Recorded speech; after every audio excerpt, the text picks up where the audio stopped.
O universo está, sem dúvida, cheio de mistérios, coisas que desafiam a nossa imaginação.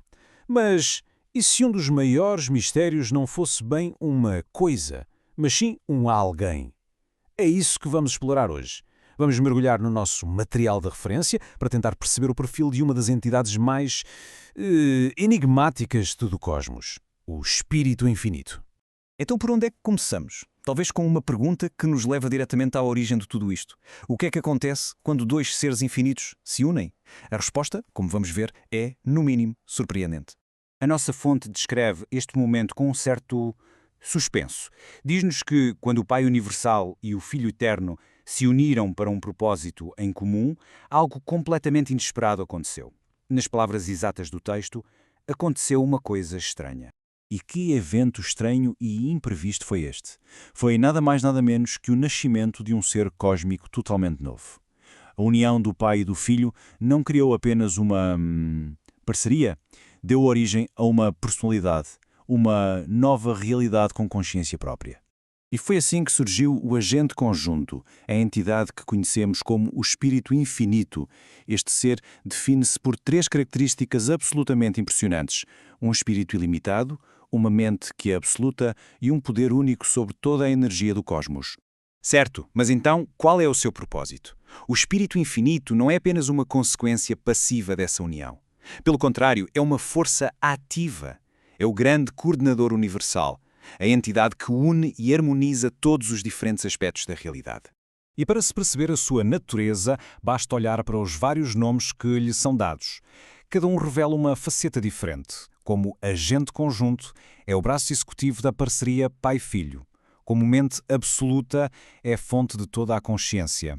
Como Deus da ação, é quem dá início a todo o movimento e mudança. E como manipulador universal, ativa as próprias forças do cosmos. Na prática, o Espírito funciona como uma ponte. Ele pega no pensamento puro do Pai e na palavra expressa do Filho e consegue traduzir ambos para o universo material.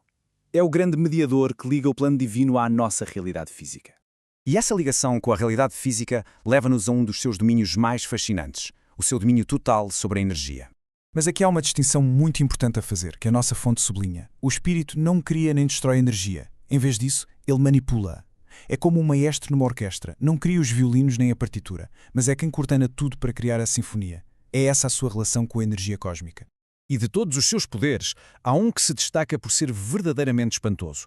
Um poder que a nossa fonte descreve como sendo superior à força mais fundamental que nós conhecemos, a própria gravidade. E esse poder é a antigravidade. Ora, se a gravidade material que conhecemos puxa tudo para o centro, a antigravidade é um poder único do Espírito Infinito, que consegue anular essa força localmente. É uma capacidade exclusiva dele, que não pertence nem ao Pai, nem ao Filho. Mas o domínio do espírito vai muito para além do físico. Talvez o seu poder mais absoluto esteja no plano intelectual, a sua soberania sobre toda a mente. O espírito é conhecido como a mente absoluta. O que é que isto quer dizer na prática? Significa que é a fonte universal e infinita de todo o intelecto.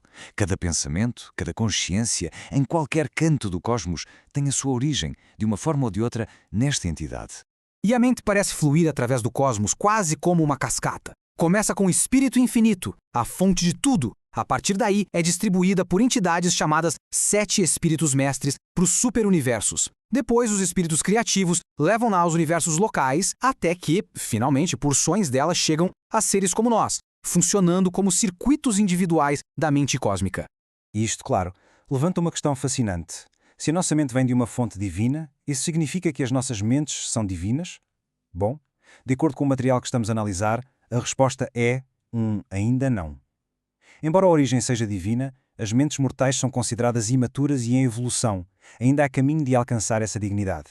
E isto leva-nos a uma perspectiva mais pessoal. Como é que este ser cósmico tão vasto se consegue ligar a cada criatura individualmente? A ligação acontece através de algo a que o texto chama circuito de gravidade da mente. Podemos pensar nisto como uma espécie de rede invisível que conecta todas as mentes do universo. É através deste circuito que o espírito está pessoalmente ciente de cada pensamento e que atrai para si todos os valores intelectuais e as ideias que se aproximam da perfeição. E esta consciência universal atinge o seu ponto máximo num fenómeno chamado refletividade. É difícil de imaginar, mas seria a capacidade de saber tudo o que acontece num super-universo inteiro. Ver, ouvir, sentir tudo, em simultâneo. É uma fusão de mente, espírito e energia que cria uma espécie de omnisciência, mas à escala de um universo finito. Por fim, é importante saber que o espírito não atua sozinho. Ele é o progenitor de uma família vastíssima de seres espirituais. E a missão deles é servir todas as criaturas inteligentes com amor e misericórdia, ajudando na nossa longa jornada evolutiva. E talvez a imagem mais poderosa que a nossa fonte nos deixa seja esta. Estes seres espirituais são descritos como a escada viva pela qual o homem mortal ascende do caos à glória. É uma metáfora realmente perfeita para o propósito final do Espírito Infinito, ser a ponte, o guia e o caminho que nos eleva na nossa jornada cósmica.